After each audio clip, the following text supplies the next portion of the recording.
All right, welcome back to another CR Live.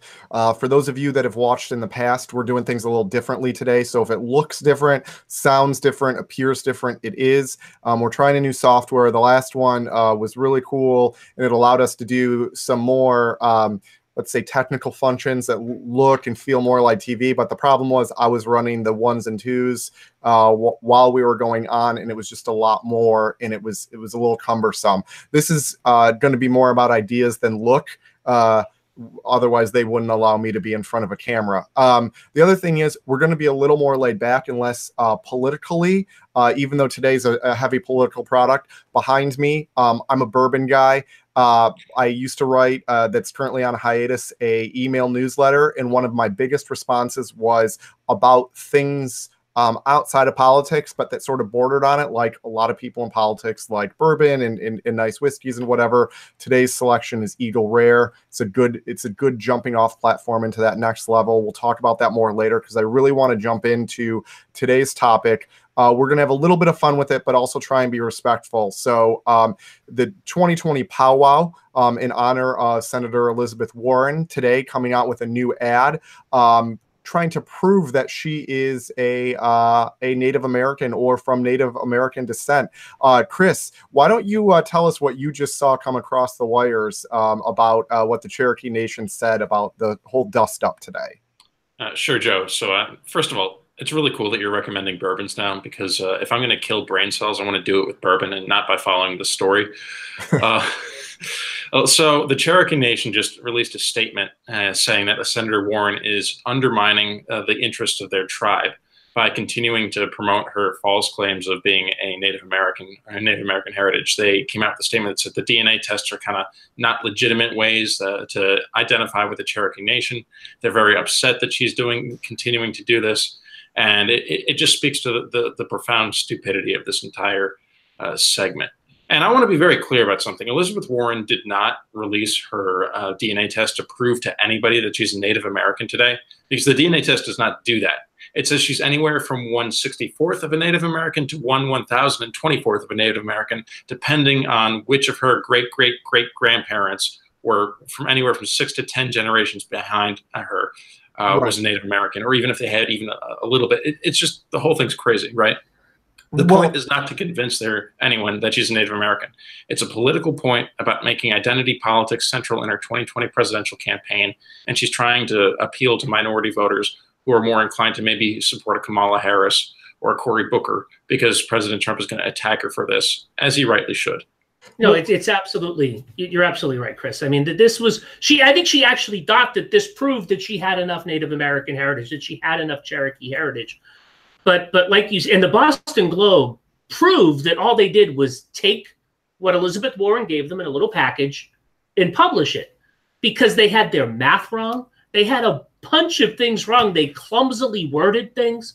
My WTF MSM newsletter, if you don't get it today, it's on site at Conservative Review, is, math is hard, the Boston Globe and Elizabeth Warren edition, because they originally said that it was 1/512th, but now it's 1/1024th. And what that means is it's double. And the biggest part of this, guys, is you, I, and any of our listeners or watchers that are of European descendants and are in the United States have as much, on average, or probably even more, than what this proved Elizabeth Warren has of Native American ancestry. And that thing the letter you read today, Chris, from the Cherokee Nation underscores a point that even the Globe reporting said. The Cherokee Nation and Indian nations almost forbid their members from taking DNA tests because they don't want their groupings to be public knowledge so that people can't do what Elizabeth Warren did. So they use South American population types and Mexican population types because Mexicans are something like, a lot of Mexicans are mostly of Aztec lineage. So they use those types to try and show it. They didn't even have anything that shows Native American history types. This was absolutely crazy. And it's hilarious because they're doing this 3 weeks before an election, sucking all the oxygen out of the room about the ideas, and people are going to be able to run on how much of a liar Elizabeth Warren is. Well, and that's kind of individual races. Right. And that's my ultimate question here is, Rob, you're from Massachusetts originally. You kind of know how she plays to the left.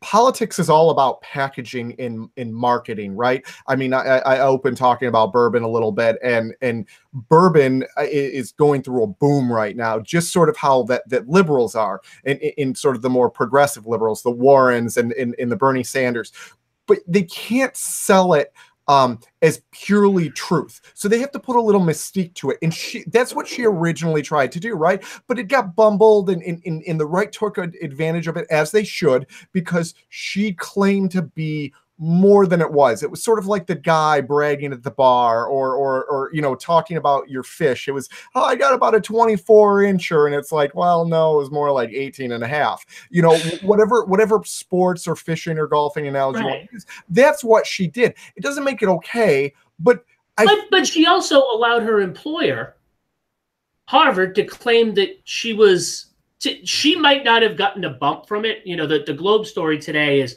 we talked to 31 professors at Harvard that voted on her becoming a full professor, and we talked to people at the University of Pennsylvania, and both of them said that she never checked the box. But Harvard checked the box. When Harvard was under attack for not having a diverse law school group of professors, they checked the box, and they pointed to Elizabeth Warren as being Native American to prove that they were diverse, because to the left, identity politics is everything. Identity politics is religion. Identity politics is life. And that's why this matters. This matters because to them, it matters. Well, of course it does. Of course it matters. But the question we're talking about today, you know, our topic is 2020. Things are really ramping up. And I saw something come across on Twitter, and what they said is this ad, she put out like a what's called like a internet ad or a social ad, meaning that it's not to persuade any specific voters per se. It's not in her area. I mean, it's for general consumption to get across a point. And this wasn't to do anything more than to say she's running and she's going to fight back. And I thought that was a really good tweet, because it's exactly what she's doing. But is it effective? I mean, shouldn't she have just let sleeping dogs lie? I mean, Trump was going to make fun of her about this anyways, in which he has, and the whole internet has. But by kind of bringing it back up, you're sort of you're bringing it back to the forefront. You're creating an opportunity for people to talk about this again. And she didn't have the facts on her side. She didn't have science on her side. She didn't go out and get a Native American group to say, hey, look, this is what the modern face of Native American Indians looks like, because you know, we've integrated whether we wanted to or through, you know, whatever. She couldn't even take a leftist sort of like slam and say, see, we came in and we took advantage of them and we shoved them off to the reservations. She didn't even do that. She tried to do it on her own. She tried to out liberal. So, Joe, I have some thoughts about this, because I was thinking about this earlier. What Elizabeth Warren is trying to do here is what Democrats always do when they try to run in an election, and that's make it about feelings, right? This is a case of feelings don't care about your facts. It doesn't matter if the DNA test shows she's not a Native American. It's that President Trump is mean and he's using racial slurs to attack her. Now, what she's doing is the historic Democratic strategy, right? Because when elections are about personalities, Democrats win. When they're about policies, Republicans win, because progressive policies suck and nobody likes them. And nobody likes bigger government. Nobody likes higher taxes. Nobody wants a socialized Medicare system. But to win, the Democrats have to distract from the issues and make the elections about things like this. Now, historically, this works in every election they try to do this in, except for one. That one election was 2016, when it was an election about personalities. It wasn't about politics. And President Trump destroyed Hillary Clinton in that election because he doesn't play the game like most other Republicans do. So the question I have going for 2020 is this a repeat performance of President Trump playing the Democrats' personality game and trolling them to death with it? Because you know that's what Trump's going to do. He's going to troll Elizabeth Warren to death over this 1 out of 1,024 Native American heritage thing. The jokes write themselves. The tweets. He already has. this is just coming in. Donald Trump on ABC News goes in a live camera. She owes the country an apology. What's her percentage? 1/1000th? Like, he's already doing it. Yeah. Because the beautiful thing is she went hard at him and said, well, you obviously have to give the money now that you said that you would give, because I got it and it proves that I'm Native American. Well, but what you're talking about, real quick, Chris, for those that don't know, that talk real quick. So what you have to understand, though, is Elizabeth Warren did something shameless today with her DNA test, but you can't out shameless Donald Trump. He just won't let you do it. So if they're going to try that strategy, it's going to backfire big time. Right, but you're correct. And what I wanted to talk about real quick was Rob's statement about the check. Trump a long time ago had pretty much said, well, not that, but I mean, he had said, if you take a DNA test, I will write and prove that you're Native American or of Native American descent. No parameters on that, because he knew what was going to happen is the case, that it was going to be so fractional. And so there were people saying today, like, he needs to write the check, and that was the back and forth. And Nate Madden from CRTV and others in our CR account on Twitter tweeted it out that, and Michelle Malkin pointed out very early in the morning that 1/1024th of a million is like $976 or something to that effect. And so everyone was saying that Trump should go on national TV and write a check for just under $1,000. I mean, to him, that's a couple bucks and it would be worth the publicity.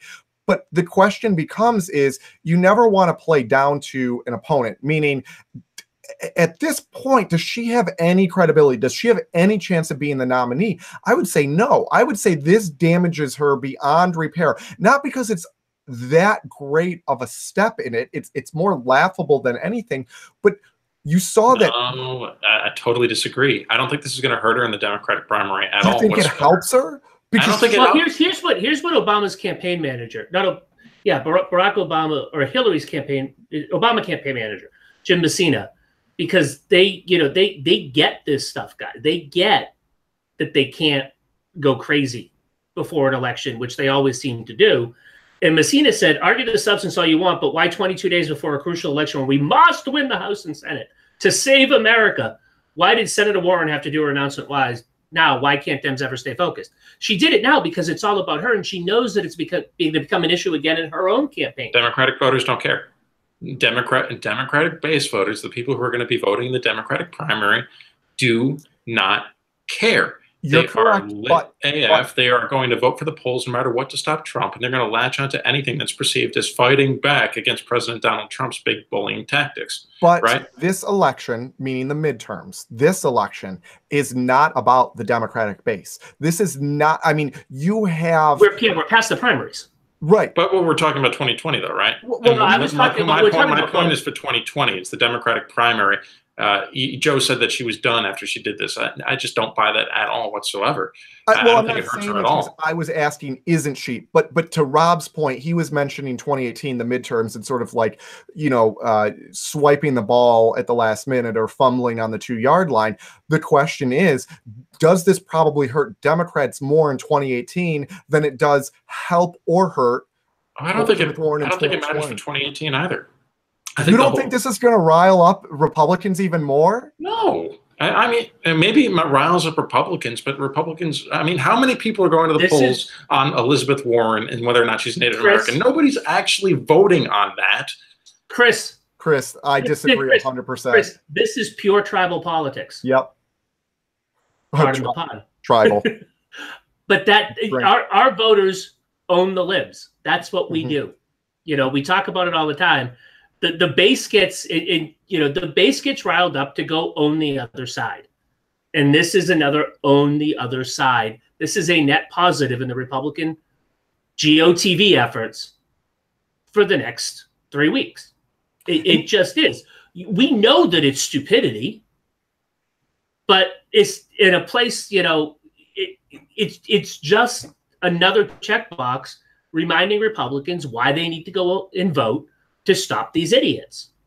I mean, that's what people think. That's what voters think. I don't know. I disagree. I don't think that this has any bearing on any of the national campaigns that aren't in Massachusetts. Maybe this hurts Elizabeth Warren in her home state, where Massachusetts Republicans get mad at her because she's up for election this year. People forget that, but Jeff Deal is the Republican nominee. He's going to have a field day with this for 3 weeks. But in terms of who's voting for, like, take a district like Iowa where Rod Blum is running. And Rod Blum's a conservative Republican. He's running in a district that Trump won. He's down 20 points because the tariffs are really hurting people. People are voting on those issues. They're voting on what's really relevant to their pocketbooks. They're not going to vote on what Elizabeth Warren, what kind of stupidity she just kind of put out there on the internet. They're going to give I think this is more of an internet issue for Twitter than it is for real voters voting today. And I think it can become a Democratic primary issue.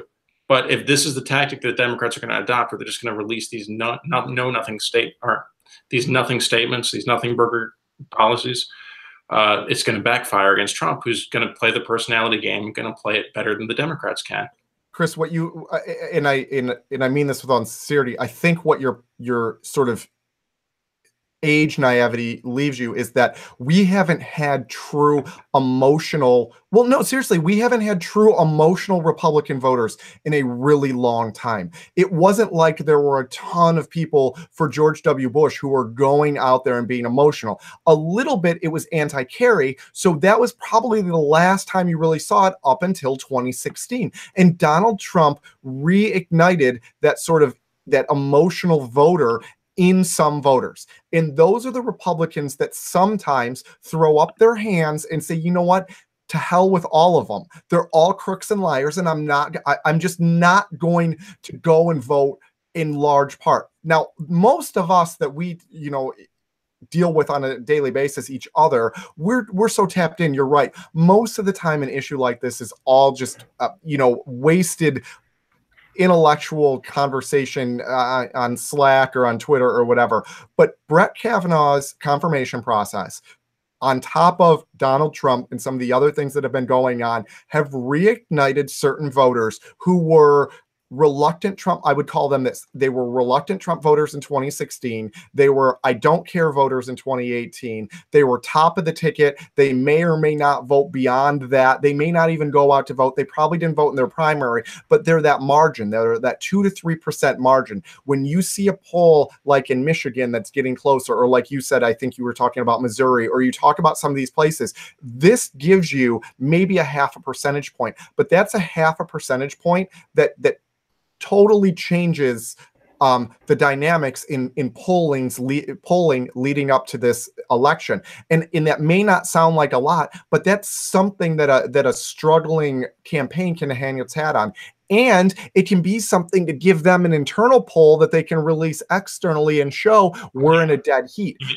So you're right. It may not, at the end of the day, motivate tens of thousands of people to go out and vote, but this is the sort of political fodder. This is the sort of little things that they need to do. And I can tell you this, it's not like the Democrats anywhere are going, oh, this is no big deal, this doesn't affect me. Every single Democrat running for president today, running for office today, from the top of the ticket to the bottom of the ticket, cringed and sort of hit their head and said, why now, Elizabeth? We know you're running, but why now? So, which goes to Massine's point. It just sucks up the oxygen. And I know Jeff Deal. Jeff Deal used to be a client of mine back in Massachusetts. I used to sell political printing, so I should say that before I talk about Jeff Deal, because unlike the mainstream media, I will tell you when I have those sorts of things. But Jeff Deal's campaign was not in a free fall, but was in a stasis. He wasn't getting any traction. He wasn't going anywhere. And the biggest thing he can make of this campaign in that race is that she's not running to be senator. She's running to be president. And there is polling that says that the people of Massachusetts don't want her to do that. So as much as he can make that an issue over the next few days, that's going to help him. But it's also something that will hit in the Boston media market that might help somebody like a James up in New Hampshire, because that part of southern New Hampshire is near Massachusetts. The media markets cross over. It might stop her from being able to go and campaign for somebody if it becomes closer in her own home state. There's a lot of. I'm not disputing that this hurts Elizabeth Warren in that area of the country. I'm just skeptical of this idea that there's going to be a national even 1 or 2% bump for pro-Republicans getting turnout based on this alone. Like, no one seriously thinks that Republicans running for election in Iowa or Missouri or wherever are going to release ads about Elizabeth Warren. No, it's not about, that's the point. It's not about releasing the ads. It's about a comment at a debate, or it's about a quip on Twitter, or it's about when another Democrat brings something up, or like Rob said, doesn't bring her there, or money going to this. It becomes an intangible. It's sort of like, you know, a long snapper on an NFL team, or it's like a fourth line winger on a hockey team. Take any sports analogy and go down the depth chart a little bit. And the thing is you're only as good as your weakest member in sports. So the question becomes, like Rob said, is why did she have to do this today? And that's what Democrats are going to have to answer for the next 3 weeks.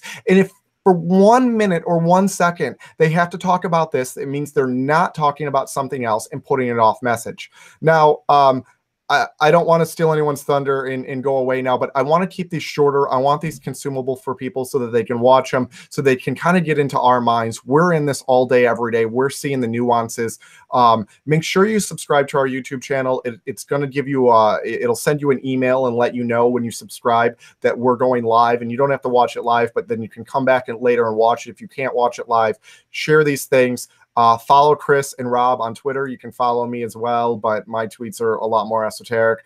I'm going to put all this stuff in the information in YouTube, and leave us your comments. Let us know what you like, don't like, you know, if we can change anything. If my skull in the back scares you on my bookshelf, if you don't like aquamarine on Rob, or if Chris's Jurassic Park shirt isn't to your fancy, let us know all those things. We love getting feedback from you all. Just don't tell Joe if his bourbon choice sucks, because he'll no, tell me. I love, like I said, it's one of the biggest things. That and some book choices were some of the biggest things I got in terms of email responses. So we like hearing from all of you out there. Thanks for watching, and hopefully we'll come to you later this week with some house rundowns. That's kind of our big thing that we're teasing this week from last week. So thanks for watching, and hope to see you soon.